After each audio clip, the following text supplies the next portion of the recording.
Shalom, salam jumpa ibu-ibu PKW dimanapun berada. Kita bersyukur kesempatan ini kita masih dipertemukan melalui renungan super PKW Gereja Kibait.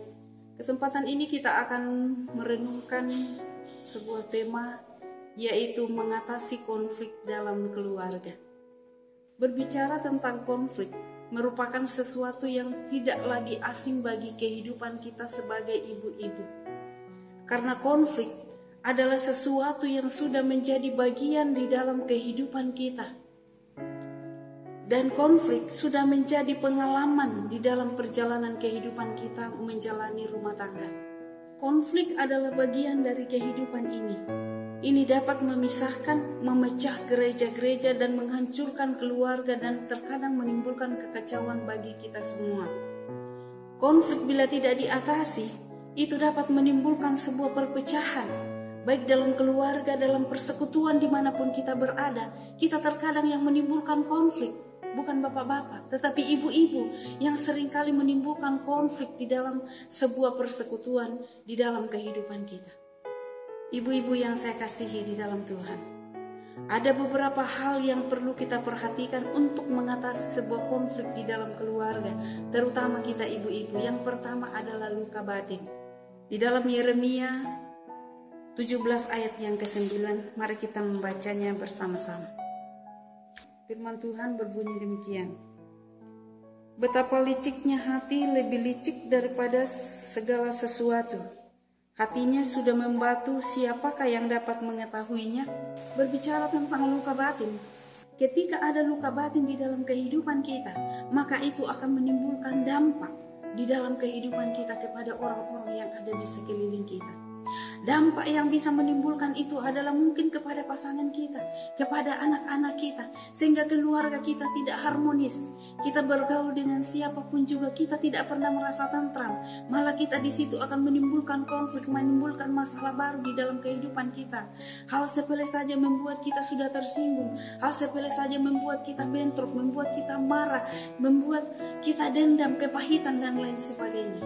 Sehingga kita tidak ada rasa nyaman di dalam persekutuan kita, dalam pergaulan kita dengan sesama kita.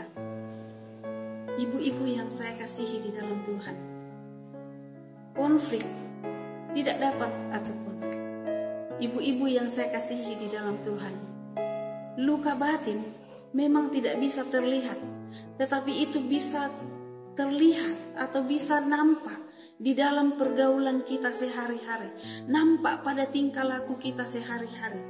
Ketika seseorang mudah tersinggung, ketika seseorang mudah marah, ketika seseorang mudah dendam, ketika seseorang mudah mau balas dendam, ketika seseorang mementingkan diri sendiri di dalam kehidupannya dan berkata-kata pedas di dalam kehidupannya, berarti ada batinnya yang sedang terluka.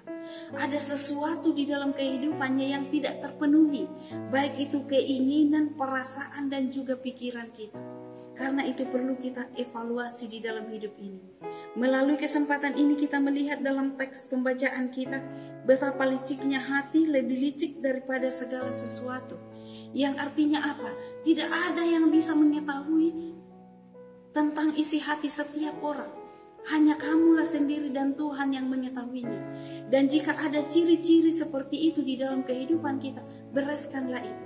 Dan untuk luka batin atau penyembuhan luka batin tidak bisa kita dengan kekuatan kita sendiri, tetapi harus satu-satunya cara, yaitu mengalami kasih karunia Allah di dalam kehidupan kita, dilahirkan kembali oleh iman kepada Yesus Kristus dan menerima hati yang baru, yaitu hati yang membenci kejahatan dan gemar melakukan kehendak Allah. Untuk mengatasi sebuah konflik dalam keluarga, maka bagian yang kedua yang harus kita perhatikan adalah sikap hati kita. Mari kita lihat di dalam Roma 12 ayatnya yang kedua. Firman Tuhan berbunyi demikian. Janganlah kamu menjadi serupa dengan dunia ini, tetapi berubahlah oleh pembaharuan budimu, sehingga kamu dapat membedakan manakah kehendak Allah, apa yang baik, yang berkenan kepada Allah dan yang sempurna. Berbicara tentang pembaharuan budi, Artinya ada sesuatu yang berubah di dalam kehidupan kita. Ketika di dalam perjalanan kehidupan kita, hati kita sudah dibaharui oleh firman Tuhan, kita sudah lahir baru di dalam Tuhan, maka masalah apapun yang kita temui di dalam keluarga kita, dalam setiap persekutuan kita dapat menerima semuanya itu sebagai sebuah proses di dalam hidup kita, untuk kita bisa saling memahami satu dengan yang lain di dalam kehidupan kita. Sehingga dalam perjalanan keluarga kita dapat mampu menyesuaikan diri satu dengan yang lain, menyesuaikan diri dengan pasangan kita, menyesuaikan diri dengan anak-anak kita, dan menyesuaikan diri dengan lingkungan di mana kita berada di dalam setiap persekutuan-persekutuan. Karena jika seseorang tidak lahir baru di dalam kehidupannya, atau tidak memiliki pembaharuan di dalam hati dan pikiran, maka di dalam perjalanan hidupnya dia yang akan membawa sebuah konflik. Sedikit-sedikit akan ada konflik, sedikit-sedikit akan pecup di dalam kehidupannya. Karena itu Bapak Ibu Saudara yang terkasih dalam Tuhan, karena itu ibu-ibu yang saya kasihi di dalam Tuhan, perlu sekali di dalam kehidupan kita untuk pembaharuan budi kita, pembaharuan hati kita sendiri. Bagaimana kita memandang sesuatu di dalam kehidupan ini untuk kebaikan kita bersama di dalam persekutuan, bahkan di dalam keluarga kita. Sehingga kita mampu mendahulukan kepentingan orang lain di dalam kehidupan ini. Bahkan untuk setiap pengambilan keputusan, kita dapat tahu yang mana yang terbaik untuk keluarga kita sendiri. Sehingga tidak ada lagi ego, tidak ada lagi kemarahan, tidak ada lagi ketersinggungan, karena hati kita sudah dibaharui. Yang ketiga, yang perlu kita perhatikan untuk kita dapat mengatasi sebuah konflik di dalam kehidupan ini, yaitu perubahan paradigma. Mindset kita harus berubah, ya, atau cara pandang terhadap sesuatu. Kita lihat di dalam Kejadian 50 ayat 20 sampai 21. Ibu-ibu yang saya kasihi di dalam Tuhan, kesempatan ini kita melihat bagaimana sikap hati dari Yusuf. Ketika Yakub sudah meninggal, saudara-saudara Yusuf sudah mulai gusar. Mereka kemudian merasa takut, jangan-jangan nanti Yusuf akan balas dendam dengan apa yang pernah kita lakukan terhadap dia.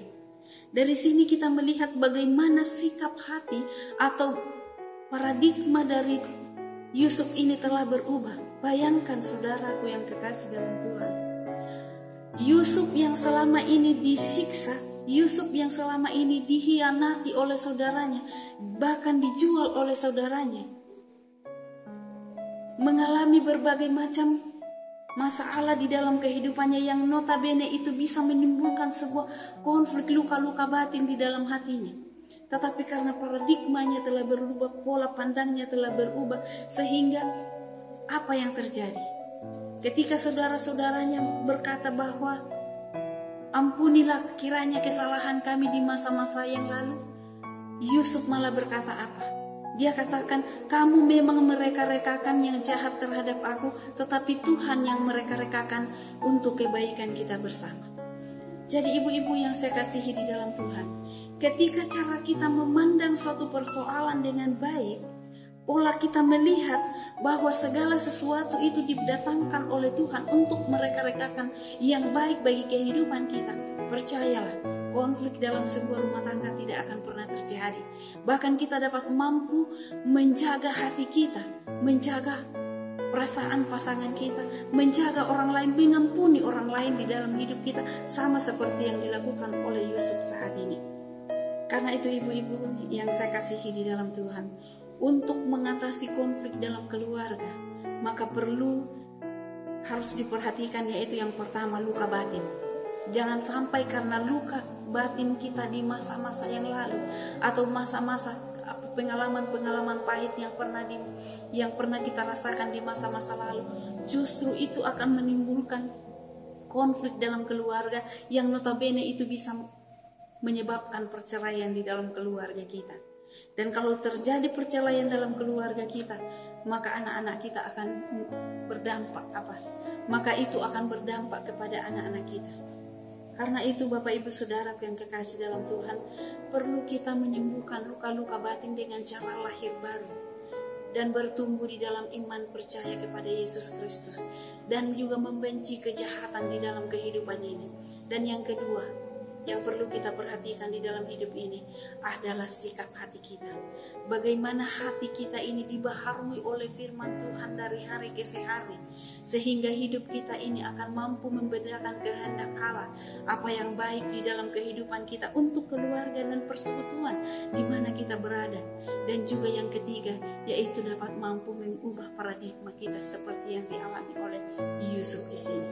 Yusuf mengalami penyiksaan, Yusuf mengalami berbagai peristiwa yang menyakitkan hatinya, tetapi ia tidak mendendam, ia tidak pernah membenci saudara-saudaranya yang pernah memperlakukan dia seperti ini. Tapi ia mengubah pola pandangnya dengan cara apa? Mereka rekakan yang jahat terhadap saya, tetapi Tuhan mereka-rekakannya yang baik untuk kebaikan. Sehingga apapun yang diperlakukan oleh orang lain,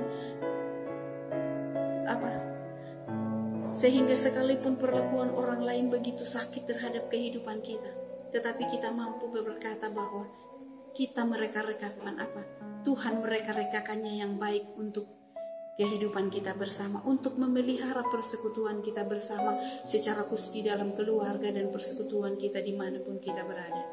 Amin atas firman Tuhan. Semoga membawa berkat bagi kita sekalian. Shalom, salam sehat.